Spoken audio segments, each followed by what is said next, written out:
그깟 돈 몇 푼 아끼려는 그 망할 놈의 고집부터 내가 잘라버려야겠어. 며느리는 가위를 집어들고 시어머니의 머리채를 거칠게 움켜쥐었습니다. 싹둑. 섬뜩한 가위 소리와 함께 결혼식을 위해 곱게 올렸던 시어머니 머리카락 한 움큼이 힘없이 바닥으로 떨어져 내렸습니다. 엄마, 유라한테 왜 그래요? 그거 얼마나 한다고. 경선은 그 순간 자신의 귀를 의심했습니다. 평생을 바쳐 키운 아들이 자신을 모욕한 며느리 편에 서서 자신의 어머니를 질책하고 있었으니까요. 하지만 그들은 몰랐습니다. 그날부터 그들의 인생이 완전히 뒤바뀔 거란 것을. 모든 진실을 깨달은 시어머니의 완벽한 응징이 지금부터 시작됩니다. 새벽 공기가 채 가시지 않은 남서울시장, 박경선의 국밥 가게에만 유독 이른 불이 켜졌습니다. 가게 안은 벌써부터 뜨거운 김이 자욱하게 피어올랐습니다. 경선은 커다란 솥에 담긴 국물을 쉴 새 없이 저으며 깊은 한숨을 내쉬었습니다. 오늘은 하나뿐인 아들, 태성이의 결혼식 날이었습니다. 평생 자식 하나만 보고 악착같이 살아온 세월의 결실을 맺는 날이기도 했죠. 아이고, 경선 씨. 오늘 아들 장가가는 날 아니야? 오늘 가게 문은 왜 열었어? 옆 가게 떡집 사장이 떡 상자를 나르다 말고 가게 안으로 고개를 불쑥 내밀며 물었습니다. 어서 와. 예식장 가기 전에 시간이 좀 있어서 아침 장사는 하고 가야지. 경선이 이마에 맺힌 땀을 훔치며 대답했습니다. 디야, 박 사장 부지런한 건 알아줘야 한다니까. 그렇게 열심히 사니 아들을 변호사로 키웠지. 그나저나 며느리는 마음에 들어? 떡집 사장이 호기심 가득한 목소리로 물으며 경선 옆에 놓인 의자에 털썩 주저앉았습니다. 그 말에 경선의 얼굴이 순간 굳어졌습니다. 마음에 들고 말고가 어디 있겠어. 내 아들이 좋다는데. 에이, 나한테까지 뭘 숨겨. 딱 보아하니 표정이 영 아니구만. 왜 속 썩이는 구석이라도 있어? 떡집 사장이 집요하게 파고들자 경선은 결국 국자를 내려놓고 입을 열었습니다. 말도 마. 어째 처음 볼 때부터 기분이 쎄하더라니. 겉으로는 살랑살랑 웃는데 그 눈빛에 담긴 계산속이 훤히 보인다니까. 정말이야? 태성이가 어떤 애인데. 워낙 순둥이라 사람 보는 눈이 없어서 그런가? 내 말이 그 말이야. 평생 시장 바닥에서 구르면서 사람 속을 얼마나 많이 들여다봤는데 내 감이 틀린 적이 한 번도 없어. 근데 태성인 아주 좋아 죽는다니까. 경선이 목소리를 낮추며 속삭였습니다. 평생 시장에서 다져진 그녀의 직감은 웬만한 점쟁이보다 용했습니다. 오전 10시 경선은 분주했던 가게 문을 닫고 서둘러 집으로 돌아왔습니다. 거울 앞에 앉아 서툰 솜씨지만 정성껏 파우더를 바르고 립스틱도 칠했습니다. 장롱 깊숙이 넣어두었던 푸른색 저고리와 잿빛 치마를 꺼내 입자 거울 속에는 전혀 다른 사람이 서 있었습니다. 평생을 앞치마와 한 몸처럼 지내던 시장 아줌마가 아닌 번듯한 변호사 아들을 둔 어머니의 모습이었죠. 경선은 어색하면서도 뿌듯한 마음에 저도 모르게 입가에 미소를 지었습니다. 그렇게 한복을 곱게 차려입고 도착한 호텔 예식장은 사람들로 북적였습니다. 경선이 신랑 대기실 문을 열자 턱시도를 멋지게 차려입은 아들 태성이 환하게 웃으며 그녀를 맞았습니다. 엄마, 와, 진짜 곱다. 우리 엄마 맞아요? 이놈의 자식, 엄마 놀리는 거냐? 늦어서 미안하다. 아들의 환한 얼굴을 보니 아침 내내 마음을 짓누르던 불안감이 조금은 가시는 듯 했습니다. 며느리는 어디 있니? 인사하러 가야지. 저쪽 신부 대기실에 있어요. 친구들이랑 사진 찍고 난리도 아니에요. 같이 가요, 엄마. 태성의 손에 이끌려 신부 대기실로 들어선 순간 경선은 눈앞의 광경에 잠시 숨을 멈췄습니다. 화려한 웨딩드레스를 입은 유라가 마치 여왕처럼 친구들에게 둘러싸여 웃고 있었습니다. 어머님 오셨어요. 유라가 경선을 발견하고 자리에서 일어났지만 그 목소리에는 어딘가 퉁명스러운 느낌이 배어 있었습니다. 눈빛에서는 어떤 감정도 읽을 수 없었죠. 그래, 우리 며느리. 오늘 정말 눈부시게 예쁘구나. 우리 태성이가 전생에 나라를 구했나 보다. 경선이 애써 따뜻한 미소를 지으며 유라의 손을 잡으려 했습니다. 감사합니다. 유라는 짧게 대답하고는 경선이 내민 손을 미처 잡기도 전에 다시 친구들 쪽으로 몸을 돌렸습니다.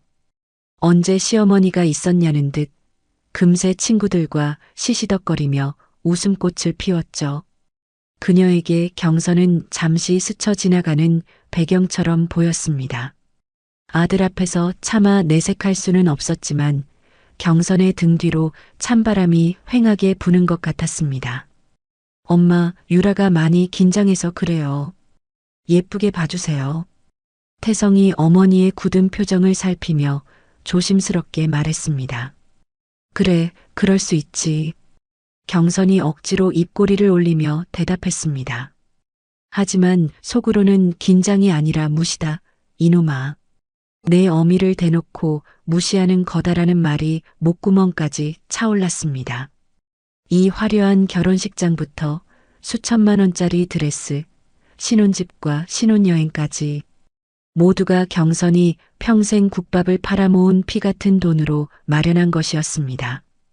그녀의 희생으로 차려진 무대 위에서 며느리 유라는 그녀를 투명 인간 취급하고 있었습니다. 경선은 3달 전 태성이 유라와 결혼 준비를 하던 중 자신을 찾아온 날을 떠올렸습니다. 경선의 국밥집은 점심 장사가 끝나고 한숨 돌리던 오후였습니다. 가게 문이 조심스럽게 열리고 멀끔하게 양복을 차려입은 태성이 안으로 들어왔습니다. 평소라면 퇴근길에나 들렀을 아들의 예상치 못한 방문이었습니다. 어쩐 일이야, 이 시간에? 경선이 고무장갑을 벗으며 물었습니다. 아니, 엄마. 잠깐 드릴 말씀이 있어서요. 태성은 어머니의 눈치를 살피며 맞은편 의자에 쭈뼛거리며 앉았습니다. 무언가 큰 부탁이라도 하러 온 사람처럼 안절부절 못하는 모습이었죠. 뭔데 그렇게 뜸을 들여. 빨리 말해봐. 저녁 장사 준비해야 하니까. 경선이 뚝배기를 닦으며 재촉했습니다. 저기, 엄마, 유라가요. 결혼식을 롯데호텔에서 하고 싶다고 해서요. 태성이 기어 들어가는 목소리로 말했습니다. 그 말에 경선이 닦던 뚝배기를 탕소리가 나게 내려놓았습니다. 뭐, 어디라고? 롯데호텔? 거기서 얼마나 비싼 줄 알고나 하는 소리야? 네 월급으로 그걸 감당할 수 있겠어? 알아요, 엄마. 비싼 거 아는데. 유라 평생 소원이래요. 친구들도 다 그런 데서 하고 기죽고 싶지 않다고. 남들 따라 하다간 가랑이 찢어지는 거야. 내 월급 뻔하고 걔네 집도 넉넉지 않다며. 분수에 맞게 살아야지. 경선이 단칼에 자르듯 말했습니다. 그녀는 시장에서 장사하며 돈 무서운 줄을 누구보다 잘 아는 사람이었습니다. 겉으로 보기에 그녀는 그저 국밥 파는 아줌마였지만 시장의 노른자 땅에 가게 2칸과 강남의 아파트까지 소유한 숨은 부자였습니다. 반면 번듯해 보이는 변호사 아들 태성은 이제 갓 취업한 사회 초년생이라 실속은 없는 빚 좋은 개살구나 마찬가지였죠. 유라와의 데이트 비용을 감당하는 것만으로도 월급이 바닥을 보일 정도였습니다. 엄마, 제발요, 좀 도와주세요. 네. 태성의 눈가가 금세 붉어졌습니다. 엄마가 평생 시장 일에만 매달려서 나한테 제대로 해준 게 없잖아요. 남들 다 가는 소풍에 김밥 한 번 못 사줬고 운동회 때도 한 번을 못 왔잖아요. 나 그것 때문에 평생 마음에 한이 맺혔어요. 태성이 울먹이며 말했습니다. 아들의 입에서 나온 그 말은 경선의 가장 아픈 곳을 찌르는 비수와도 같았습니다. 평생 아들에게 충분한 사랑을 주지 못했다는 죄책감은 그녀의 유일한 약점이었죠. 이번 한 번만 엄마가 제기 좀 세워주세요.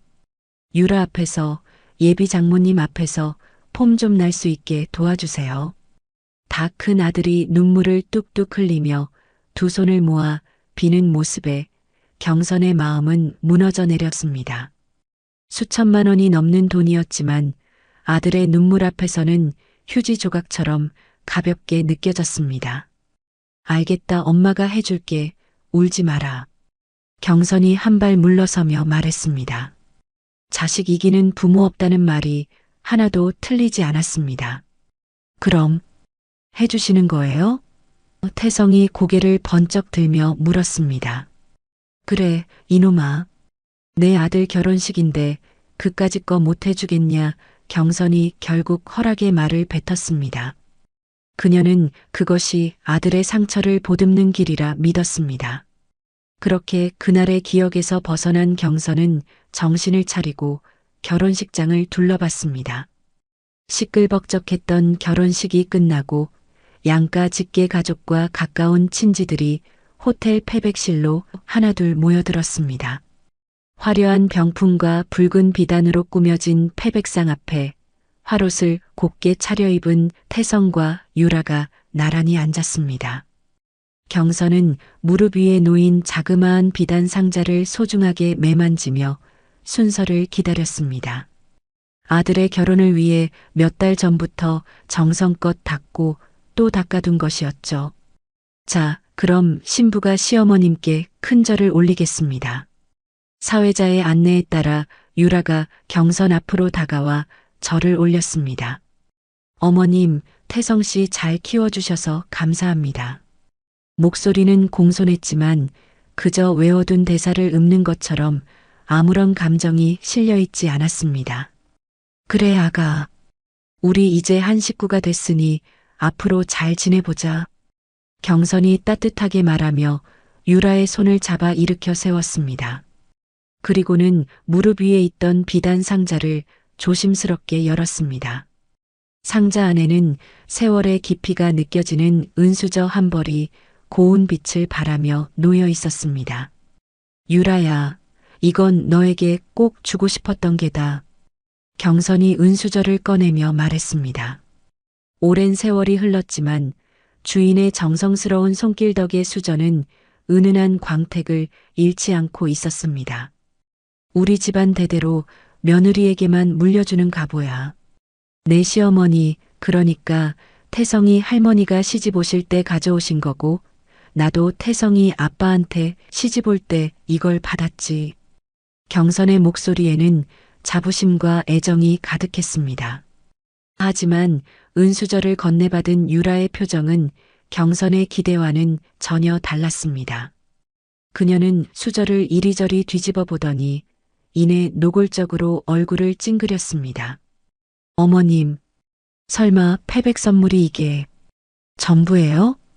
유라가 실망과 황당함이 뒤섞인 목소리로 물었습니다. 뭐라고? 경선이 자신의 귀를 의심하며 되물었습니다.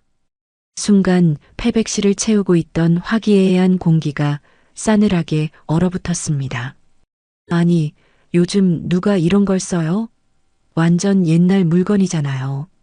유라가 은수저를 아무렇게나 상자 안에 툭 던져 넣으며 말했습니다. 그 경박한 소리에 친척들 사이에서 낮은 탄식이 터져 나왔습니다. 유라야, 너 지금 어른 앞에서 무슨 소리를 하는 거야? 태성이 기겁하며 아내의 팔을 잡아챘습니다. 나쁜 뜻으로 한 말은 아니고 그냥 실용적이지 않다는 뜻이에요. 유라가 어깨를 으쓱하며 대꾸했습니다. 그때 유라의 옆에 앉아있던 어머니 장옥란이 부채질을 하며 끼어들었습니다. 아이고, 사부인. 죄송하게 됐어요. 우리 유라가 철이 없네요. 이런 옛날 물건의 가치를 잘 모르나 봐요. 장옥란이 경선을 힐끗 보며 웃었습니다. 그 웃음 속에는 은근한 비웃음이 섞여 있었습니다. 요즘 애들이 다 그렇죠. 명품백이나 다이아 반지 같은 걸 기대했나 보죠. 뭐. 장옥란이 주위 친척들을 둘러보며 말하자 몇몇은 억지 웃음을 지으며 고개를 돌렸습니다. 경선의 얼굴은 새하얗게 질려버렸습니다. 돌아가신 어머니의 유품이자 집안의 역사가 담긴 물건이 눈앞에서 천대받는 순간이었습니다. 가슴이 쿵하고 바닥으로 곤두박질 치는 것 같았죠. 어머니, 죄송해요. 유라가 너무 긴장했나 봐요. 태성이 안절부절 못하며 상황을 수습하려 했습니다. 내 친구는 명품백 받았는데 어머님 이게 진짜 다예요? 유라가 팔짱을 끼며 다시 한번 물었습니다. 그 뻔뻔한 태도에 경선의 한쪽 입꼬리가 경련하듯 떨렸습니다. 경선은 더 이상 며느리를 보지 않고 아들 태성을 향해 고개를 돌렸습니다. 태성아, 너는 어떻게 생각하니? 아들만큼은 자기 마음을 알아줄 것이라는 마지막 신락 같은 희망을 담아 물었습니다. 태성은 어머니와 아내 사이에서 어쩔 줄 몰라 하며 진땀을 흘렸습니다. 귀한 물건이긴 한데. 사실 요즘 이런 건 잘 안 쓰긴 하죠. 그래도 감사히 받을게요. 유라야 얼른 받아. 태성이 어색하게 웃으며 유라의 눈치를 봤습니다. 그 미지근한 대답은 경선의 마지막 희망마저 산산조각 냈습니다. 아들조차 자신의 편이 아니라는 사실이 심장을 후벼 파는 듯 했습니다. 그래, 그냥 아무 의미 없는 물건이구나. 이 은수저가. 경선이 씁쓸한 목소리로 나지막이 음조렸습니다. 더 이상 패백을 진행할 의미가 없었습니다. 패백실은 숨막히는 침묵에 휩싸였습니다. 패백실에서 모욕감으로 얼룩진 마음을 안고 경선은 옷을 갈아입기 위해 별실로 향했습니다. 아무도 없는 조용한 방에서 묵직한 한숨을 내쉬며 한복 저고리에 고름을 풀고 있을 때였습니다. 별실 문이 벌컥 열리더니 유라와 태성이 옥신각신하며 들어왔고 그 뒤를 웨딩홀 지배인이 따라 들어왔습니다. 잠깐만요, 신랑 신부님. 이쪽으로 오시면 어떡합니까? 지배인이 정산서를 손에 든 채 난처한 얼굴로 말했습니다. 경선은 벗던 저고리를 다시 여미며 무슨 일이냐는 듯 그들을 쳐다보았습니다. 어머님, 여기 계셨네요. 유라가 잔뜩 상기된 얼굴로 경선에게 다가왔습니다. 무슨 일인데 여기까지 와서 소란이야? 죄송합니다만 신부님께서 당일에 추가하신 꽃 장식 비용 380만 원이 아직 정산되지 않았습니다. 지배인이 정산서를 내밀며 말했습니다. 380만 원이라고? 유라야, 나랑은 상의를 했어야지. 태성이 당황하며 유라를 추궁했습니다. 말할 타이밍을 놓쳤어. 보다 보니까 꽃이 너무 휑해서 그랬지. 평생 한 번뿐인 결혼식인데 남들 보기에 초라하면 안 되잖아. 유라가 오히려 큰 소리를 쳤습니다. 가시기 전에 결제를 해주셔야 저희도 정리를 할 수 있습니다. 지배인이 손목시계를 톡톡 치며 재촉했습니다. 태성 씨, 카드 없어? 우리 비행기 시간 늦겠어. 빨리 긁어. 유라가 당연하다는 듯 남편에게 손을 내밀었습니다. 내 카드는 한도가 그렇게 안 돼. 태성이 주머니를 뒤적이며 쩔쩔매는 목소리로 대답했습니다. 그 말에 유라의 표정이 험악하게 일그러졌습니다. 뭐, 변호사라는 사람이 카드 한도도 그 모양이야? 그럼 신혼여행은 어떻게 가려고? 비행기 놓치면 책임질 거야? 유라가 날카로운 목소리로 태성을 쏘아붙이더니 이내 고개를 돌려 경선을 똑바로 쳐다보았습니다. 어머님, 어머님이 좀 내주세요. 너무나도 당당한 요구였습니다. 경선은 기가 막혀 헛웃음이 나왔습니다. 내가 왜 그래야 하지? 네, 지금 시간이 없다잖아요. 비행기 놓치면 어머님이 책임지실 거예요? 사전에 단 한마디 말도 없이 내 멋대로 결정한 일이야. 내 돈으로 해결하거라.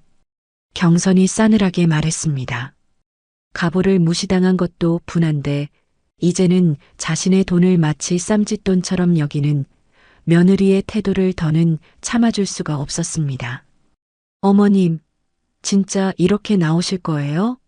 고작 그 돈 몇 푼 때문에 우리 신혼여행 놓치면 책임지실 거예요? 유라의 목소리가 거의 비명처럼 터져 나왔습니다. 지금까지 이 결혼식에 내가 내준 돈이 얼마니 절대 못 내준다. 그때였습니다. 유라는 분노가 가득한 눈으로 주위를 둘러보다가 화장대 위에 놓인 재단 가위를 발견했습니다. 좋아요. 말이 안 통하면 행동으로 보여주는 수밖에. 유라가 가위를 집어들고 경선에게 성큼성큼 다가갔습니다. 유라야, 너 뭐 하는 짓이야? 당장 그거 내려놔. 태성이 소리치며 그녀를 막으려 했지만 이미 유라는 이성을 잃은 후였습니다. 그깟 돈 몇 푼 아끼려는 그 망할 놈의 고집부터 내가 잘라버려야겠어. 유라가 악을 쓰며 경선의 머리채를 거칠게 움켜쥐었습니다.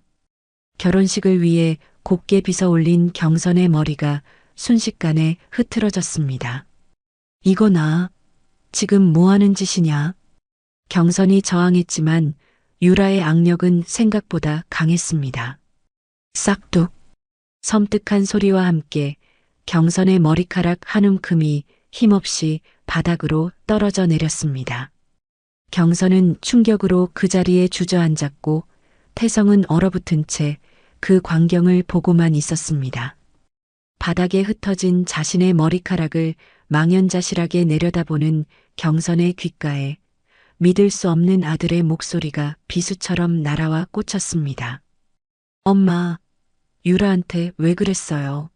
엄마가 순순히 돈만 내줬으면 이런 일까지 생겼겠어요? 태성이 경선을 원망스럽게 쳐다보며 소리쳤습니다. 그는 가위를 든 아내를 말리는 대신 모든 원인을 제 어머니에게 돌리고 있었습니다. 태성아, 네가 지금. 경선의 목소리가 신락같이 떨려 나왔습니다. 유라야, 괜찮아? 놀랐지? 이리 와. 태성은 바닥에 주저앉은 어머니를 외면한 채 울먹이는 유라를 자신의 품에 끌어안고 다독였습니다. 태성 씨, 어머님이 나를 너무 미워하나 봐. 무서워. 유라가 태성의 품에 안겨 가증스러운 눈물을 흘렸습니다. 경선은 바닥에 나뒹구는 자신의 잘린 머리카락을 가만히 내려다보았습니다. 아들이 자신을 버리고 며느리의 편에 선 그 순간 경선의 마음속에서 무언가가 완전히 부서져 내렸습니다. 바닥에 흩어진 머리카락을 내려다보던 경선이 천천히 몸을 일으켰습니다. 그녀의 얼굴에서는 어떤 감정도 읽을 수 없었습니다. 마치 깊은 물속처럼 고요하고 차가웠죠. 경선은 어깨에 붙은 머리카락을 무심하게 툭 털어낸 뒤 곁에 서 있던 지배인을 향해 말했습니다. 카드 단말기, 이리 가져오세요. 그 목소리에는 한치의 떨림도 없었습니다. 엄마, 태성이 놀라 어머니를 쳐다봤습니다. 방금 전까지 자신을 원망하던 그 아들이었습니다. 380만 원 맞습니까? 지금 바로 결제하겠습니다. 경선이 지갑에서 카드를 꺼내며 말했습니다. 그 모습에 유라의 얼굴이 금세 환해졌습니다. 어머님, 역시 그러실 줄 알았어요. 정말 감사해요. 유라가 살갑게 다가와 경선의 팔에 매달리려 했습니다. 경선은 그 손길을 피하며 유라에게는 눈길조차 주지 않았어요. 이걸로 모든 게 끝이야. 경선이 카드를 지배인에게 건네며 혼자만 들리게 나지막이 말했습니다. 엄마, 뭐라고 하신 거예요? 경선의 말을 듣지 못한 태성이 어리둥절한 표정으로 물었습니다. 어서 출발해라. 그러다 비행기 놓치겠다. 경선이 등을 돌리며 손짓했습니다. 그녀의 등은 마치 두꺼운 얼음벽처럼 느껴졌습니다. 태성과 유라는 어색한 분위기 속에서 서둘러 짐을 챙겨 공항으로 향했습니다. 택시 안에서 유라가 태성의 옆구리를 쿡 찔렀습니다. 태성 씨, 어머님 왜 저러신데? 갑자기 딴 사람이 된 것 같아. 좀 무섭지 않아? 에이, 뭘. 그냥 화가 나셔서 그러는 거겠지. 우리 몰디브 가서 재밌게 놀다 오면 다 풀려 있을 거야. 태성이 대수롭지 않게 말하며 아내 유라를 안심시켰습니다. 한편 그 시각 경선은 변호사 사무실에 전화를 걸고 있었어요. 그녀의 목소리는 강철처럼 단단했습니다. 김 변호사님, 접니다. 박경선. 네, 사장님. 무슨 일이십니까? 아들 최태성 이름으로 해줬던 강남 아파트 증여계약 당장 취소 절차 밟아주세요. 네. 갑자기 증여계약을 취소하시다니요? 무슨 문제라도. 내 아들이 더 이상 아닙니다. 그러니 증여할 이유도 사라졌어요. 가능한 가장 빠른 방법으로 진행해 주십시오. 경선이 전화를 끊고는 곧바로 은행 VIP 창구로 연결했습니다. 남서울시장의 경선 국밥집 사장 박경선입니다. 아들 최태성에게 매달 자동이체되던 생활비 지원, 금일부로 전면 중단해 주십시오. 가족카드로 발급된 신용카드도 전부 정지시키세요. 그녀의 지시는 거침이 없었습니다. 한편 몰디브의 최고급 리조트에 도착한 태성과 유라는 눈앞에 펼쳐진 풍경에 환호성을 질렀습니다. 에메랄드빛 바다가 투명하게 비치는 수상 방갈로, 하얀 모래사장, 그리고 눈부신 햇살까지 마치 천국에 온 것만 같았죠. 와, 태성 씨, 여기 진짜 대박이야. 꿈만 같아. 유라가 쉴 새 없이 셀카를 찍으며 외쳤습니다. 우리 방은 오션뷰 스위트룸이야. 어때? 이 남편 능력? 태성이 으쓱하며 말했어요. 어머님이 해주셨잖아. 어쨌든 최고야, 우리 남편. 두 사람은 룸서비스로 샴페인을 시켜 서로의 잔을 부딪혔습니다. 우리의 눈부신 앞날을 위하여. 영원한 사랑을 위하여. 하지만 그들의 천국은 정확히 하루 만에 끝이 났습니다. 다음 날 아침 리조트 직원이 정중하지만 단호한 표정으로 그들의 방문을 두드렸습니다. 손님, 죄송하지만 결제에 문제가 생긴 것 같습니다. 네. 어제 체크인할 때도 이 카드로 다 했는데요. 태성이 의아해하며 물었습니다. 고객님의 카드가 전부 사용 정지 상태라고 나옵니다. 네. 그럴 리가요. 태성이 지갑에 있는 카드를 전부 꺼내 확인했지만 직원의 말은 사실이었습니다. 어머니가 만들어준 가족카드는 물론 자신의 월급 카드까지 모두 먹통이었습니다. 자기야, 어떻게 된 거야? 유라의 얼굴이 하얗게 질렸습니다. 태성은 떨리는 손으로 어머니에게 전화를 걸었습니다. 하지만 수화기에서는 차가운 연결음만 반복될 뿐이었습니다. 왜 전화를 안 받으시지? 태성은 몇 번이고 다시 걸었지만 결과는 같았습니다. 그제야 그의 머릿속에 공항으로 떠나기 전 얼음장처럼 차가웠던 어머니의 마지막 표정이 떠올랐습니다. 결혼식을 마치고 집으로 돌아온 경선은 텅 빈 거실을 지나 안방 거울 앞에 섰습니다. 가위에 잘려나가 흉하게 파여버린 머리카락이 눈에 들어왔습니다. 그녀는 잘려나간 머리칼을 가만히 쓸어보았습니다. 순간 거울 속 56살의 경선 위로 낯설고도 익숙한 얼굴 하나가 겹쳐졌습니다. 서럽고 도끼만 남았던 30년 전 26의 자신이었습니다. 그때의 경선은 갓난아기를 품에 안고 병원 복도에 멍하니 서 있었습니다. 소독약 냄새가 코를 찔렀고 사방에서 들려오는 울음소리와 다급한 발소리가 마치 다른 세상의 일처럼 아득하게 들려왔습니다. 하얀 가운을 입은 의사가 무표정한 얼굴로 그녀에게 다가왔습니다. 남편분, 최민수 씨 유가족 되십니까? 네. 제가 아내예요. 경선이 겨우 목소리를 쥐어짜며 대답했습니다. 안타깝게 됐습니다. 사고 현장에서 즉사하셨습니다. 의사가 서류를 넘기며 건조하게 말했습니다. 거짓말. 거짓말이죠? 오늘 아침에 출근할 때만 해도 저녁에 맛있는 거 사온다고 했는데 경선의 온몸이 사시나무처럼 떨려왔습니다. 그녀의 품에 안겨있던 생후 6개월 된 태성이가 엄마의 불안을 느꼈는지 칭얼거리기 시작했습니다.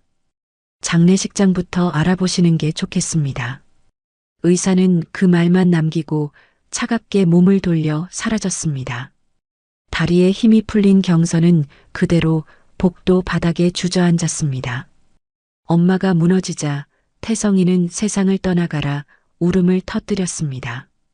태성아, 우리 아가, 이제 우린 어떡해. 장례를 치르고 나니 수중에는 단돈 몇십만 원이 전부였습니다. 시댁에서는 당장 태성이를 내놓으라고 으름장을 놓았습니다. 애미야, 너 혼자 몸으로 애는 못 키운다. 태성이는 우리 집 장손이니 우리가 거두마. 시어머니가 경선의 품에서 태성이를 뺏어가려 하며 말했습니다. 안 돼요, 어머님. 태성이는 제 아들이에요. 제가 키울 거예요. 경선이 태성이를 끌어안으며 소리쳤습니다. 네가 뭘로 애 없고 식당이라도 나가게. 어림없는 소리 마라. 무슨 일이든 할 겁니다. 제 아들은 제 손으로 키웁니다. 경선은 독하게 대답하고 시댁을 나섰습니다. 그리고 갓난아들 태성이를 포대기에 둘러엎고 곧장 남서울시장으로 향했습니다. 그녀가 할 줄 아는 것은 돌아가신 친정어머니 어깨너머로 배운 김치 담그는 일뿐이었죠. 아줌마, 여기서 장사하면 안 돼. 저리 가. 시장의 텃세는 생각보다 혹독했습니다. 제발이요. 한 번만 봐주세요. 이 애 키우려면 뭐라도 팔아야 해요. 경선이 눈물로 호소하자 마음 약한 상인 하나가 시장 구석 자리를 손짓으로 가리켰습니다. 경선은 그 자리에 돗자리를 펴고 밤새 만든 김치와 깍두기를 팔기 시작했습니다.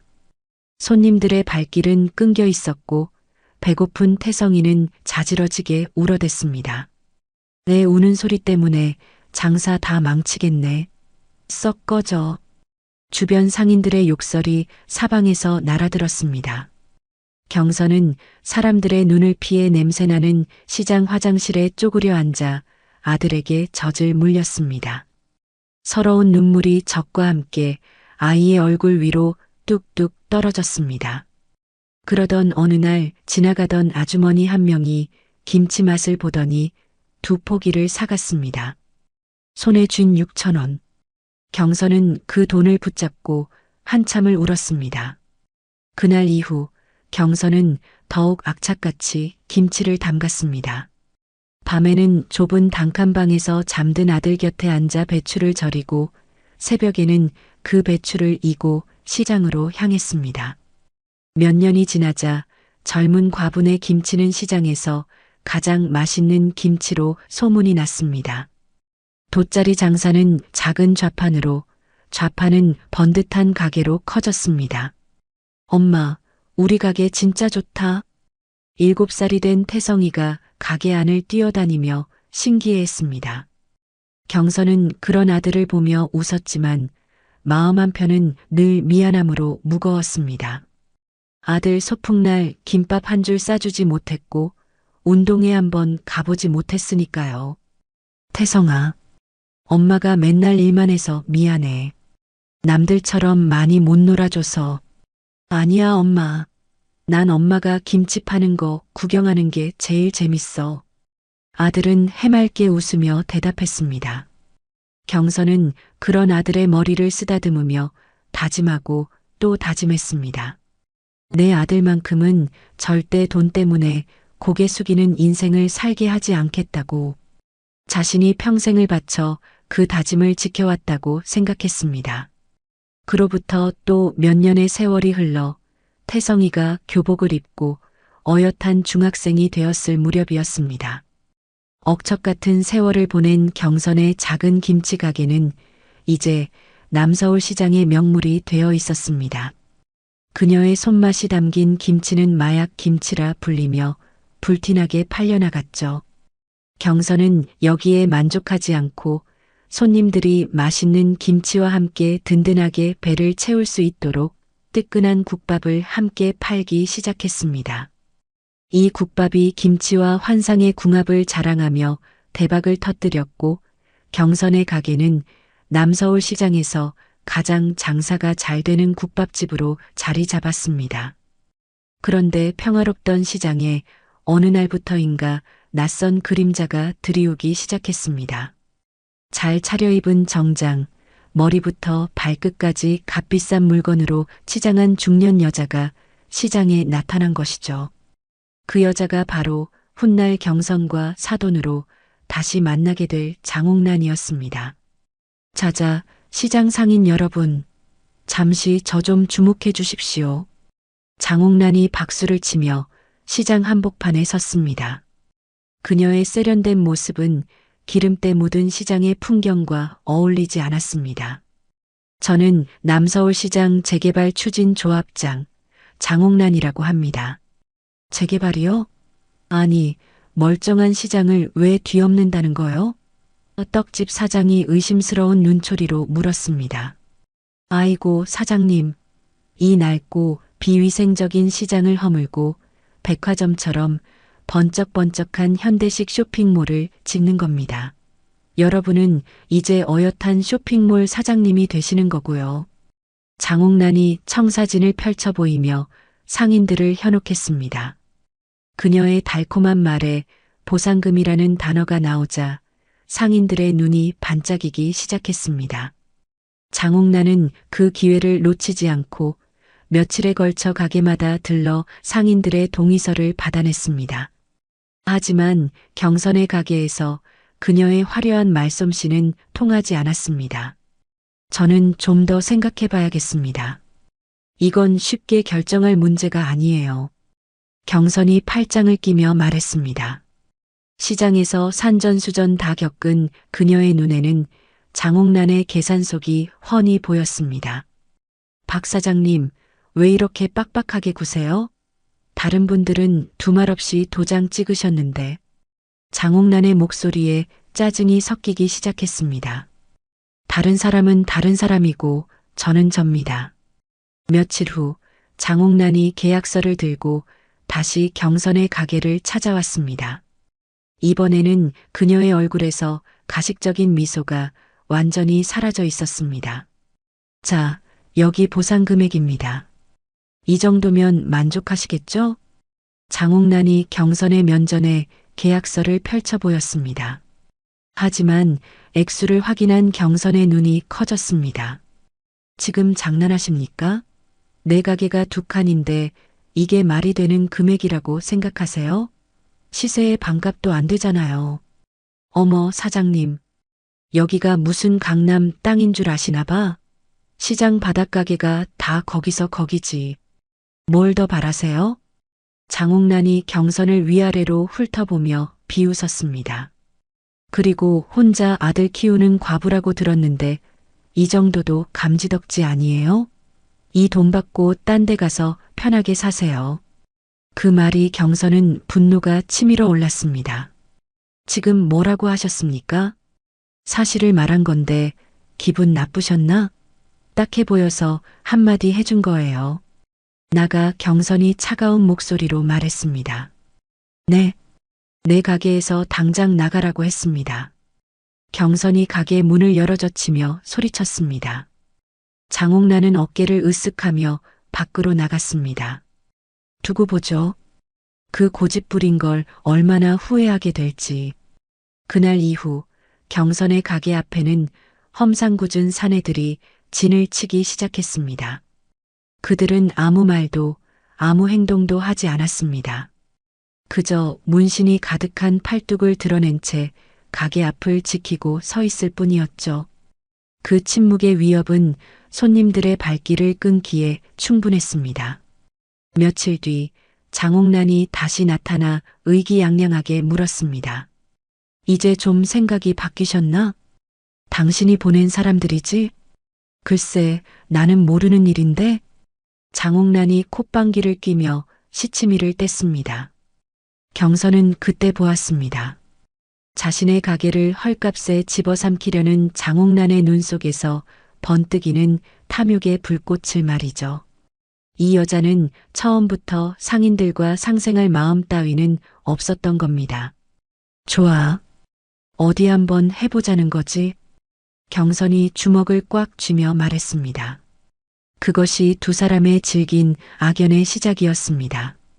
장옥란의 비열한 협박을 받은 그날 밤, 경선은 가게에 홀로 앉아 밤을 새웠습니다. 아들 태성이는 깊이 잠들었고 고요한 가게 안에는 경선이 책장을 넘기는 소리만이 가득했습니다.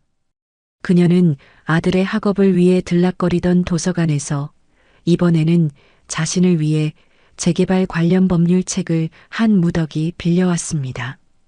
어렵고 낯선 법률 용어들이었지만 아들을 뒷바라지하며 익혔던 끈기가 여기서 빛을 발했죠.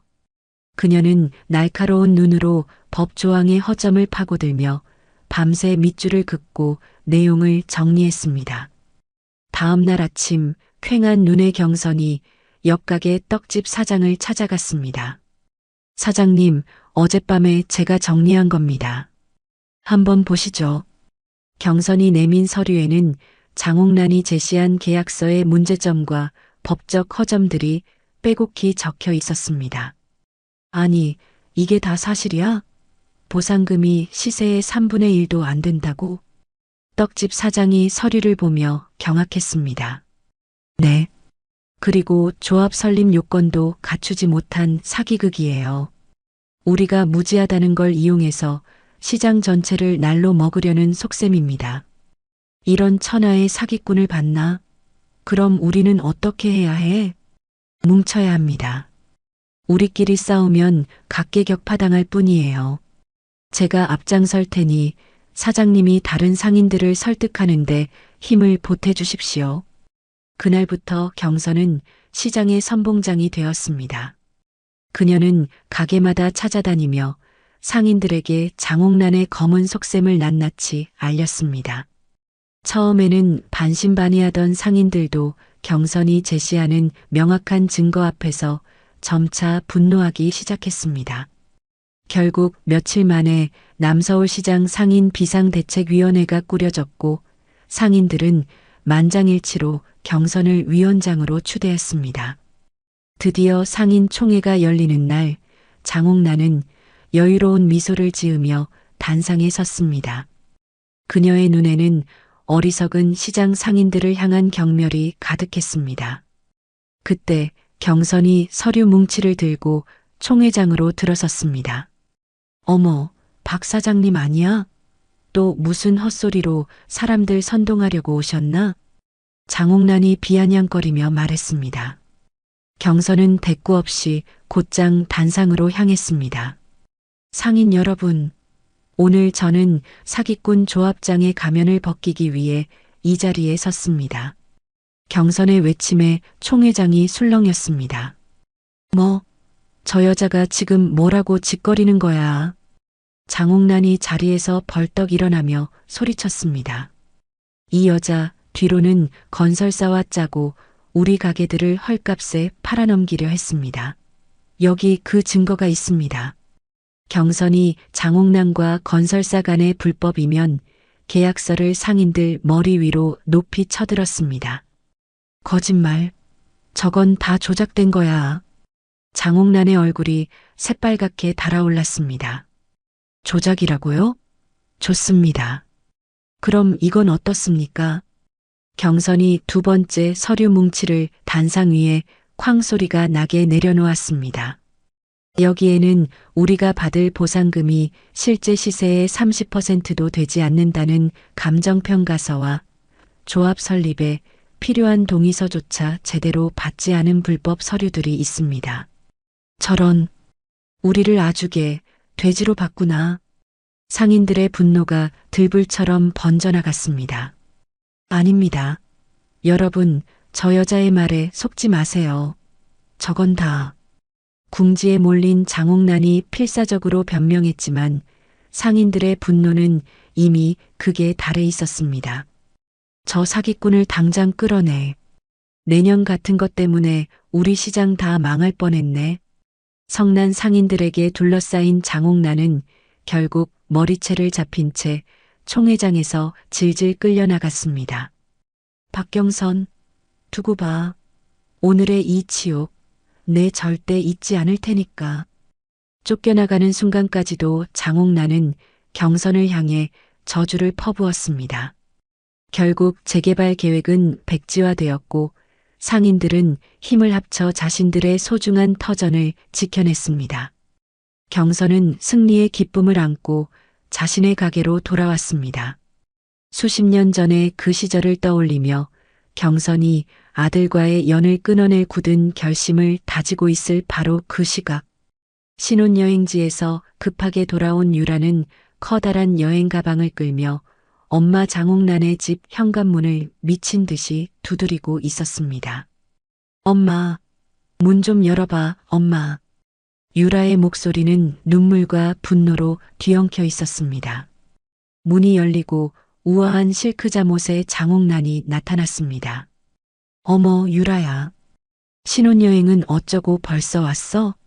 태성이는 어디다 두고. 엄마, 나 망했어.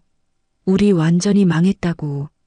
유라가 가방을 내팽개치고 엄마의 품에 와락 안기며 울음을 터뜨렸습니다. 진정하고 무슨 일인지 차근차근 말해봐. 장옥란이 일단 딸을 거실 소파에 앉혔습니다. 하지만 이어지는 유라의 말을 들을수록 그녀의 표정은 싸늘하게 굳어갔습니다. 신혼여행지에서 쫓겨난 것, 모든 카드가 막힌 것, 그리고 마지막으로 강남 신혼집까지 빼앗겼다는 말이 나오자 장옥란은 들고 있던 유리잔을 테이블에 쾅 소리가 나게 내려놓았습니다. 뭐? 신혼집까지? 나중에 그 집 유라 너랑 공동 명의로 바꾸게 하려고 했는데. 장옥란의 목소리가 날카롭게 떨렸습니다.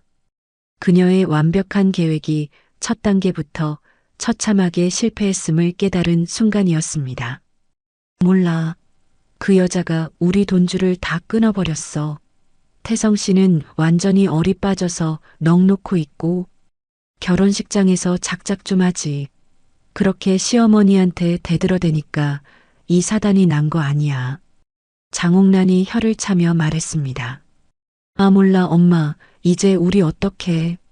태성 씨 월급 쥐콩만큼인데 그걸로 어떻게 살아? 유라가 절망적인 목소리로 묻자 장옥란이 딸의 어깨를 감싸며 진지한 표정을 지었습니다. 유라야, 이제는 너한테 말해줘야 할 때가 온 것 같구나. 뭘? 사실 난 내 시어머니 박경선을 아주 오래전부터 알고 있었어. 그 말에 유라의 울음이 뚝 그쳤습니다. 그녀는 눈을 동그랗게 뜨고 엄마를 쳐다보았습니다. 그게 무슨 소리야? 네가 태어나기도 전인 30년 전 일이야. 내가 남서울시장을 통째로 삼키려던 때가 있었거든. 장옥란의 목소리가 낮고 차갑게 가라앉았습니다. 그녀는 수십 년 전 경선 때문에 자신의 야망이 어떻게 무너졌는지, 시장 상인들 앞에서 어떤 치욕을 당했는지 낱낱이 털어놓았습니다. 그 여자 때문에, 박경선 그 여자 하나 때문에 내가 다 망했어. 내 돈, 내 명예, 전부 다. 장옥란의 목소리에 묵은 분노가 칼날처럼 서려 있었습니다. 설마, 그럼 처음부터 일부러? 유라가 떨리는 목소리로 물었습니다. 그래. 상견례 자리에서 박경선을 보자마자 알아봤지. 30년이 지났어도 그 도끼 어린 눈은 변하지 않았더구나. 장옥란이 독사처럼 웃으며 말했습니다. 그럼 태성 씨랑 결혼 그렇게 급하게 서두른 이유가 다 그것 때문이었어? 물론이지. 그 여자가 시장에서 국밥집 하는 별볼일 없는 아줌마 같아도 강남에 빌딩 몇 채 가지고 있고 노른자 같은 땅들. 가진 재산이 꽤 많아. 내 피 같은 전 재산을 빨아먹고 과거의 굴욕을 몇십 배로 갚아주려 했지. 장옥란이 분하다는 듯 입술을 깨물었습니다. 평생 자식이라면 껌뻑 죽는 줄 알았더니 그렇게 단칼에 제 새끼 돈줄을 끊어버릴 줄이야. 독한 건 여전하네. 엄마. 유라는 충격에 휩싸였지만 한편으로는 모든 조각이 맞춰지는 기분이었습니다. 엄마, 그럼 이제 우린 어떡하냐고. 유라가 다시 발을 동동 굴렀습니다. 걱정 마. 계획이 실패했으면 새로운 판을 짜면 되는 거니까. 장옥란이 자리에서 일어나 창밖을 보며 차갑게 말했습니다. 박경선이 평생을 바쳐 이룬 게 뭔지 아니? 그 국밥 가게. 그래. 바로 그거야. 자식 새끼만큼이나 소중하게 여기는 그 가게. 장옥란이 천천히 몸을 돌렸습니다. 그녀의 눈이 탐욕으로 번뜩였습니다. 그 가게를 땅바닥에 처박아 버릴 거다. 재기할 수 없을 만큼 철저하게. 두 모녀의 눈빛이 마주쳤습니다. 그 속에는 똑같은 종류의 증오와 탐욕이 불타오르고 있었습니다. 다음 날 장옥란과 김유라는 여러 대의 휴대폰과 노트북을 앞에 두고 머리를 맞대고 있었습니다. 유라야, 남서울시장 맘카페 아이디는 다 만들었지? 장옥란이 모니터에서 눈을 떼지 않은 채 물었습니다. 응. 30대부터 50대까지 나이대별로 아주 다양하게 준비했어. 유라가 여러 개의 휴대폰을 능숙하게 조작하며 대답했습니다. 좋아. 너무 티나지 않게 하루에 2~3개씩만 올려. 1~2시간 간격을 두고. 알았어, 엄마. 후기는 이렇게 쓰면 돼? 박씨 국밥집 예전 같지 않네요. 국물에서 뭔가 쿰쿰한 냄새가. 유라가 키보드를 두드리며 물었습니다. 아주 좋아. 다른 아이디로는 배추김치에서 머리카락이 나왔다고 해. 아주 자연스럽게 진짜 겪은 일처럼 써야 사람들은 속는 거야. 장옥란이 만족스러운 미소를 지었습니다. 그날부터 보이지 않는 거미줄이 경선의 국밥집을 옥죄기 시작했습니다. 며칠 후 옆가게 떡집 사장이 걱정스러운 얼굴로 경선을 찾아왔습니다. 경선 씨, 이거 봤어? 요즘 인터넷에 경선 씨 가게 얘기가 아주 안 좋게 돌고 있어. 네. 무슨 말씀이세요? 경선이 급하게 휴대폰을 확인하자 눈을 의심할 수밖에 없었습니다. 마치 약속이라도 한 듯 여러 커뮤니티에 자신의 가게를 비방하는 글들이 조직적으로 올라와 있었습니다. 이게 다 뭐야? 전부 거짓말인데. 경선의 손이 부들부들 떨렸습니다. 악성 루머의 효과는 즉각적이었습니다. 며칠 만에 손님들의 발길이 뚝 끊겼습니다. 늘 사람들로 북적이던 가게는 텅 비었고 경선은 끓이지도 못할 국솥만 멍하니 바라보아야 했습니다. 그러던 어느 날 오후 가게 문이 거칠게 열리더니 구청위생과 명찰을 단 공무원 한 명이 들어섰습니다. 민원이 들어와서 위생 점검 나왔습니다. 남자는 처음부터 무언가를 작정하고 온 사람처럼 날카로운 눈으로 가게 안을 훑었습니다. 네, 저희 가게는 늘 깨끗하게. 그건 제가 보고 판단합니다.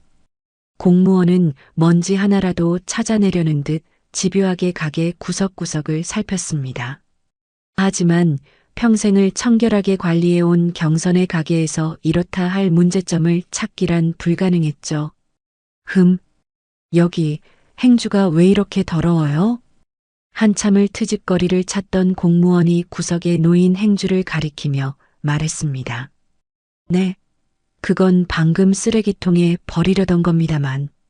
그리고 여기 김치통 뚜껑에 흠집이 있습니다. 세균이 번식할 수 있는 환경입니다. 위생법 위반. 아니, 고작 그 흠집 하나 때문에요? 이건 너무 억지 아닙니까? 경선이 기가 막혀 소리쳤습니다. 억지라고요? 영업정지 7일 처분에 처합니다. 이에 있으면 행정소송이라도 하시든가. 공무원이 기다렸다는 듯 영업정지 명령서를 경선의 얼굴 앞에 내밀었습니다. 경선은 떨리는 손으로 그 종이 한 장을 받아들었습니다. 평생을 바쳐 쌓아 올린 자부심이 단 한순간에 모욕당하는 기분이었습니다. 공무원이 떠나고 텅 빈 가게에 홀로 남은 경선은 의자에 주저앉았습니다. 온라인의 악성 루머와 공무원의 표적 단속. 이 모든 것이 너무나도 정교하게 짜인 함정이라는 것을 깨달았습니다. 도대체 누가, 왜? 경선이 고통스럽게 중얼거리는 순간 그녀의 뇌리를 섬광처럼 스치는 얼굴이 있었습니다. 결혼식 날 자신을 조롱하며 내려다보던 장옥란의 그 차갑고 탐욕스러운 눈빛. 경선의 머릿속에서 잊고 있던 과거의 기억이 퍼즐처럼 맞춰지기 시작했습니다. 시장을 빼앗기 위해 자신을 협박하던 재개발 조합장의 얼굴과 며느리 유라의 엄마인 장옥란의 얼굴이 하나로 겹쳐졌습니다. 장옥란. 그때 그 여자였어. 경선의 온몸에 찬물을 끼얹은 듯한 소름이 돋았습니다. 상견례 때부터 자신을 알아봤던 것, 딸을 이용해 의도적으로 아들에게 접근시킨 것, 그리고 오늘의 모든 공격까지. 이것은 30년 묵은 원한에서 비롯된 치밀하고 잔인한 복수극이었습니다. 한편 친구 집에 얹혀 살던 태성은 답답한 마음에 휴대폰만 만지작거리고 있었습니다.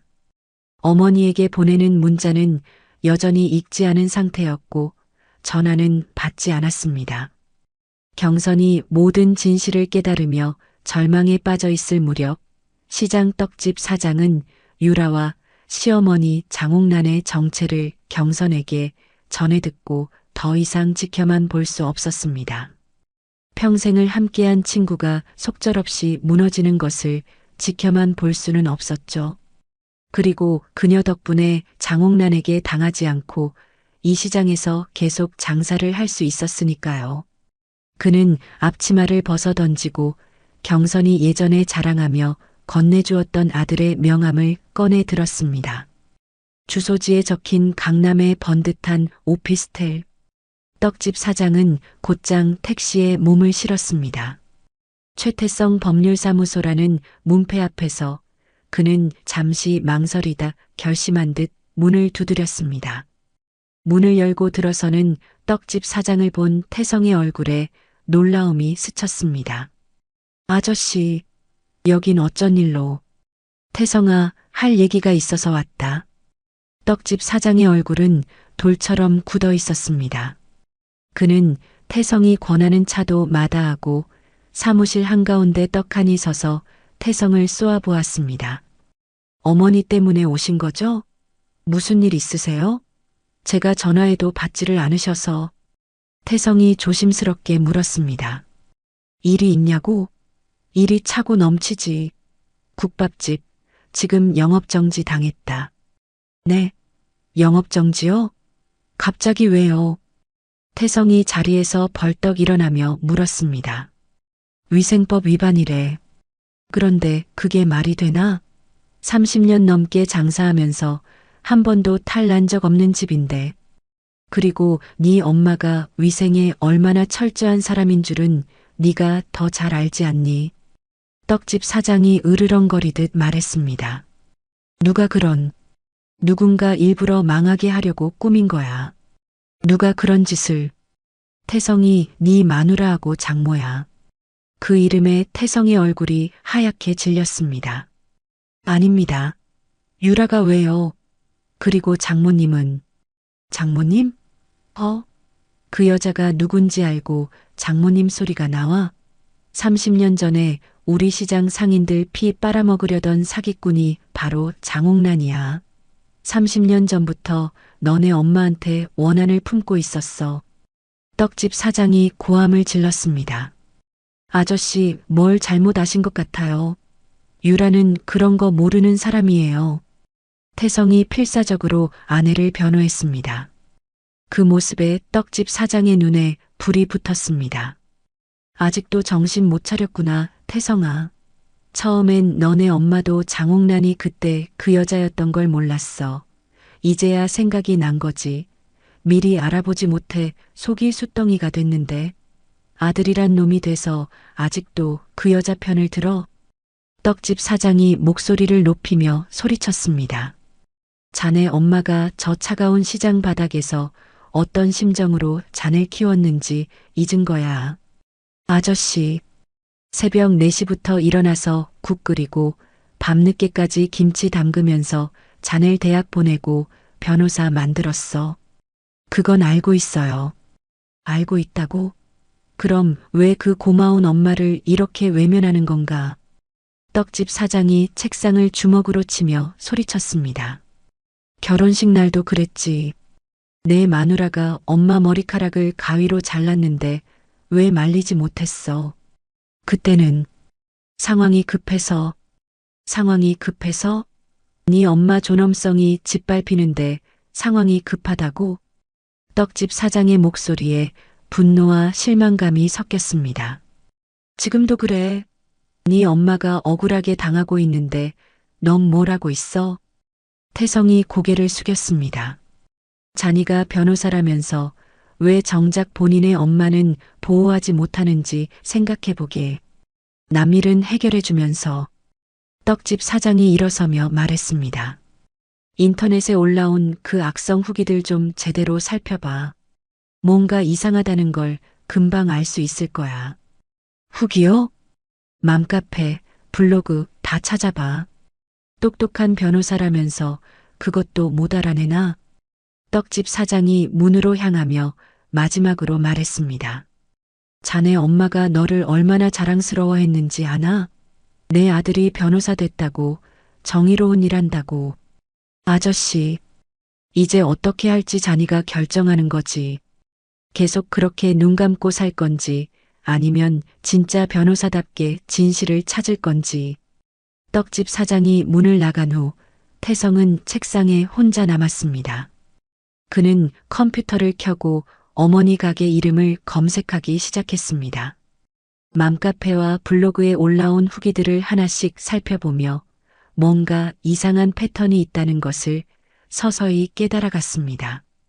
태성은 밤을 새워가며 온라인 후기들을 하나씩 분석했습니다.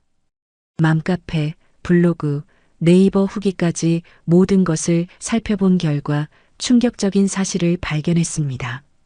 이게 말이 돼? 태성이 모니터를 바라보며 중얼댔습니다. 같은 아이디들이 비슷한 시간대에 똑같은 패턴으로 후기를 올렸습니다. 심지어 문체까지 비슷했습니다. 완전히 조작된 거네. 태성이 머리를 감싸며 말했습니다. 더 충격적인 건 CCTV를 확인한 결과였습니다. 시장 상인들에게 부탁해 얻은 영상에는 유라가 낯선 남자들과 만나는 모습이 선명하게 담겨 있었습니다.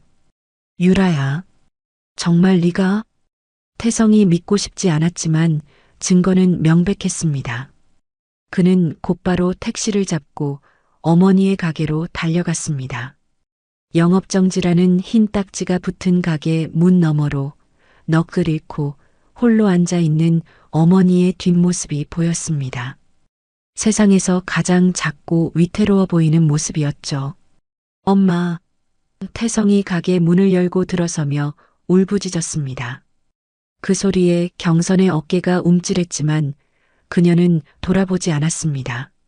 여긴 뭐하러 왔어, 돌아가. 경선의 목소리는 메마른 낙엽처럼 바싹 말라 있었습니다. 엄마, 제가 다 잘못했어요. 태성이 어머니의 등 뒤에 다가가 그대로 무릎을 꿇었습니다. 쿵 하는 소리가 가게 바닥을 무겁게 울렸습니다. 일어나. 이제 와서 그런다고 달라질 거 없어. 저는 엄마 아들 될 자격도 없는 놈이에요. 태성이 바닥에 머리를 박고 오열했습니다. 그제야 경선이 천천히 몸을 돌렸습니다. 그녀의 눈에는 아들을 향한 어떤 연민도 남아있지 않았습니다. 장옥란. 유라 엄마가 30년 전 엄마를 힘들게 하려고 했던 사람이었다는 거. 이 모든 게 처음부터 계획된 복수였다는 거. 전부 다 알았습니다. 제가 사랑에 눈이 멀어서 저 정말 바보였어요. 제가 어머니의 아들이라는 것도 잊고 살았어요. 이미 늦었어. 이걸 다 어떻게 되돌려 놓을 수 있을지 모르겠구나. 하지만 엄마 아직 안 끝났어요. 아니, 끝나게 두지 않을 겁니다. 태성이 무릎으로 걸어가 경선의 차가운 손을 붙잡았습니다. 저는 그냥 엄마 아들이 아니에요.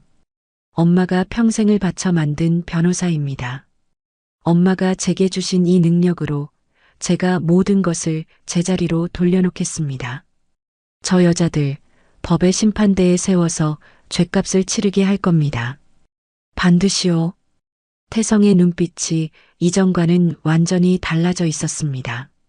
그 속에는 굳은 결심과 차가운 분노가 함께 타오르고 있었죠. 그날 이후 태성은 완전히 다른 사람이 되었습니다. 그는 사무실에 틀어박혀 상인들이 모아온 증거와 자신이 확보한 자료들을 날카롭게 분석했습니다. 명예훼손, 업무방해, 공무원 매수교사. 그는 법이 허락하는 가장 강력한 죄목들을 찾아 빈틈없는 소장을 작성했습니다. 단순한 법적 대응을 넘어 그는 직접 언론사에 연락해 장옥란 모녀의 추악한 사기 행각과 그 증거들을 제보했습니다. 며칠 뒤 시장 상인을 등친 모녀 사기단, 그 배후엔 30년 묵은 원한이라는 자극적인 제목의 기사가 터져 나왔습니다. 여론은 순식간에 들끓었고 장옥란 모녀는 사회적인 지탄의 대상이 되었습니다. 바로 그날 오후 태성의 사무실 문이 거칠게 열리고 유라가 들이닥쳤습니다. 최태성, 너 미쳤어? 어떻게 우리 엄마를 기사에 내보낼 수가 있어? 유라가 악을 쓰며 소리쳤습니다. 왜? 네가 한 짓도 같이 나갔어야 하는데 아쉬워? 태성이 의자에 기댄 채 차갑게 대꾸했습니다. 나는 네 아내야. 우리가 어떻게 아내?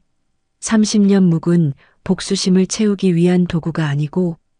태성의 말에 유라의 얼굴이 하얗게 굳었습니다. 그건 엄마가 한 짓이지. 나는. 시끄러워. 태성이 자리에서 일어나 서랍에서 서류 한 장을 꺼내 그녀의 면전에 던졌습니다. 하얀 종이 위에는 이혼소송 소장이라는 글자가 선명했습니다. 뭐야 이게. 읽어봐. 네가 저지른 짓에 대한 위자료 청구액도 적혀 있으니까.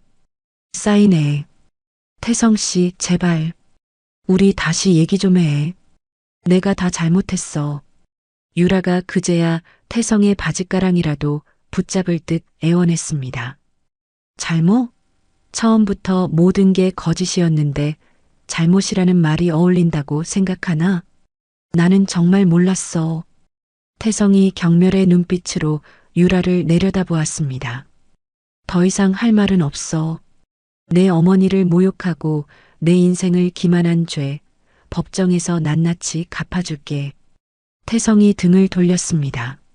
사무실에 홀로 남겨진 유라는 차가운 바닥에 주저앉아 이혼 소장만 망연자실하게 내려다볼 뿐이었습니다.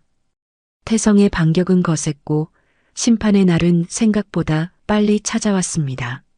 한 달 뒤 법정에서는 장옥란과 유라 모녀에 대한 선고가 내려지고 있었습니다. 차가운 목소리로 판결문을 읽어내려가는 판사의 목소리가 법정 안을 무겁게 울렸습니다. 피고인 장옥란, 징역 2년. 피고인 김유라, 징역 1년 6개월에 처한다. 판사가 법봉을 내리치자 죄수복을 입은 장옥란과 유라는 고개를 떨구었습니다. 30년간 품어온 검은 복수심의 끝은 결국 차가운 쇠창살이었죠. 언론은 탐욕이 부른 모녀의 몰락이라며 연일 그들의 파렴치한 범죄를 보도했습니다. 모든 법적 절차가 끝나고 태성은 유라와의 이혼 서류에 마지막 도장을 찍었습니다. 지독했던 악연이 비로소 완전히 끝나는 순간이었습니다. 며칠 후 태성은 다시 어머니의 국밥집을 찾았습니다. 영업정지 딱지는 떼어졌고 가게 안은 예전처럼 손님들로 북적이며 활기를 되찾아 있었습니다. 경선은 묵묵히 국밥을 나르고 있었죠. 엄마. 태성의 목소리에 가게 안의 모든 시선이 잠시 그에게로 향했다가 이내 흩어졌습니다. 왔니? 경선은 아들과 눈을 맞추지 않고 뚝배기에 국밥을 담으며 덤덤하게 말했습니다. 그 목소리에는 기쁨도 원망도 남아있지 않은 듯 공허했습니다. 태성은 가게 한가운데로 걸어가 손님들이 모두 보는 앞에서 어머니를 향해 다시 무릎을 꿇었습니다. 일어나. 다 큰 놈이 손님들 다 보는 앞에서 뭐하는 짓이야. 경선이 질색하며 말했습니다. 여전히 목소리는 차가웠지만 그 안에는 아들이 남들 앞에서 망신당할까 걱정하는 마음이 희미하게 섞여 있었습니다. 저는 엄마가 평생을 바쳐 만든 변호사입니다. 이제 그 능력을 제대로 쓰겠습니다. 태성의 목소리에 강한 힘이 실려 있었습니다. 엄마가 30년 전에 법전 뒤져가며 홀로 싸워야 했던 것처럼 힘없고 백없는 시장 사람들은 지금도 똑같이 당하고 살아요. 그래서 제가 이 시장 안에 법률 상담소를 열 겁니다. 뭐? 법률 상담소를? 네. 다시는 우리 엄마처럼 우리 시장 상인들처럼 억울한 일 당하는 사람 없도록 제가 그 사람들 옆에서 방패가 되어줄 겁니다. 태성의 진심 어린 말에 경선의 눈시울이 서서히 붉어졌습니다. 철없던 아들이 아니었습니다. 자신의 고통을 이해하고 그 아픔을 끌어안을 줄 아는 진짜 어른이 되어 돌아온 것이었죠. 엄마가 저를 변호사로 만든 진짜 이유, 이제야 알겠습니다. 돈 많이 버는 아들이 아니라 약한 사람들 편에 서는 아들을 원하셨던 거잖아요. 경선은 더 이상 아무 말도 할 수 없었습니다. 그녀는 아들 앞으로 다가가 거친 손으로 태성의 어깨를 잡아 일으켜 세웠습니다. 그리고는 말없이 아들을 힘껏 끌어안았습니다. 우리 아들. 경선의 등을 아들의 뜨거운 눈물이 적셨습니다. 한참 뒤 아들을 놓아준 경선이 눈물을 훔치며 부엌으로 향했습니다. 앉아있어. 배고프지? 국밥 한 그릇 말아줄게. 잠시 후 김이 모락모락 피어오르는 국밥 한 그릇이 태성 앞에 놓였습니다. 30년 세월 어머니의 희생과 사랑이 고스란히 녹아있는 세상에서 가장 따뜻한 국밥이었습니다. 태성은 뜨거운 국물을 한 숟가락 떠먹으며 가슴속 깊이 새로운 시작을 맹세했습니다. 모든 폭풍이 지나가고 1년이라는 시간이 흘렀습니다. 남서울시장 한쪽 귀퉁이 허름했던 창고 자리에 최태성 법률 상담소라는 작은 간판이 내걸렸습니다. 그 안에서 태성은 땀 흘려 일하는 시장 상인들의 든든한 법률가가 되어주고 있었죠. 사장님, 건물주가 갑자기 보증금을 2배로 올려달라고 했다고요? 계약서 좀 보여주시겠어요? 부당한 요구에 대응할 방법이 있습니다. 태성이 청가물 가게 주인의 손을 잡으며 차근차근 설명했습니다. 더 이상 그는 세상 물정 모르던 풋내기 변호사가 아니었습니다. 어머니가 평생을 바쳐 지켜온 시장 사람들의 고단한 삶을 이제는 아들이 법으로 지켜주고 있었습니다. 상담이 없는 오후면 그는 자연스럽게 어머니의 가게로 향했습니다. 엄마, 저 왔어요. 뭐 도와드릴 거 없어요? 태성이 익숙하게 앞치마를 두르며 말했습니다. 왔어? 마침 잘 왔어. 저기 쌓인 뚝배기들 좀 닦아줄래? 경선이 퉁명스럽게 말했지만 아들을 보는 그녀의 눈에는 자랑스러움과 대견함이 가득했습니다. 법률 서류를 보던 손으로 그릇을 닦고 땀 흘려 국밥을 나르는 아들의 모습은 그 어떤 법정에서의 모습보다 듬직했습니다. 어느 날 저녁 장사를 마치고 가게에 단둘이 남았을 때였습니다. 경선이 깊은 서랍 속에서 무언가를 꺼내 태성 앞에 펼쳐놓았습니다. 손때가 묻어 가장자리가 달아빠진 낡은 세계 지도였습니다. 지도 위에는 빨간색 펜으로 동그라미가 쳐진 도시들이 가득했습니다. 엄마, 이게 다 뭐예요? 엄마가 20살 때부터 가고 싶었던 곳들이다. 경선이 지도를 가만히 쓸어보며 말했습니다. 그녀의 목소리가 아련하게 떨려왔습니다. 스페인의 플라멩코, 그리스의 산토리니, 이탈리아의 콜로세움. 평생 사진으로만 봤지. 너 낳고 먹고 살기 바빠서 꿈 같은 소리라고 생각하며 살았다. 엄마. 태성은 아무 말도 할 수 없었습니다. 지도 위에 그려진 수많은 동그라미들은 어머니가 아들을 위해 포기해야 했던 청춘의 꿈들이었습니다. 이제 너도 내 자리를 찾았잖니. 시장 사람들에게 없어서는 안 될 든든한 버팀목이 됐고 경선이 아들을 보며 환하게 웃었습니다. 그 미소는 태성이 평생 보아온 그 어떤 미소보다 자유롭고 평화로워 보였습니다. 이제 엄마도 엄마 인생을 좀 살아볼까 한다. 며칠 뒤 태성은 공항 출국장 앞에서 어머니를 배웅하고 있었습니다. 경선은 커다란 여행 가방 대신 작은 배낭 하나만을 맨 가벼운 차림이었습니다. 엄마 가서 고생하지 말고 맛있는 거 많이 먹고 자주 연락해야 해요. 태성이 아이처럼 칭얼거렸습니다. 알았다, 이놈아. 너야말로 가게 잘 지키고 시장 사람들 잘 보살펴 드려라. 걱정 마세요. 출국장으로 들어서던 경선이 뒤를 돌아 아들을 보았습니다. 어느새 훌쩍 자라 자신을 안심시키고 있는 아들의 모습에 그녀의 눈가가 촉촉해졌습니다. 경선은 아들을 향해 세상에서 가장 환한 미소로 손을 흔들었습니다. 자식을 위한 60년의 세월을 뒤로하고 오롯이 박경선 자신을 위한 인생 2막이 시작되는 순간이었습니다. 태성도 어머니의 뒷모습이 보이지 않을 때까지 손을 흔들었습니다. 이제 그는 어머니가 떠난 이 시장을 그리고 시장 사람들을 지키는 든든한 뿌리가 되어 살아갈 것입니다. 어머니의 국밥처럼 따뜻하고 든든하게 말이죠.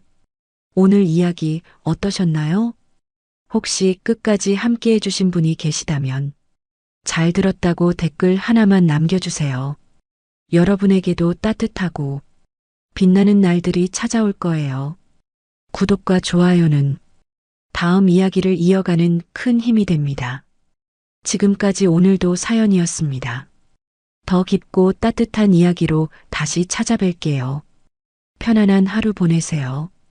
감사합니다.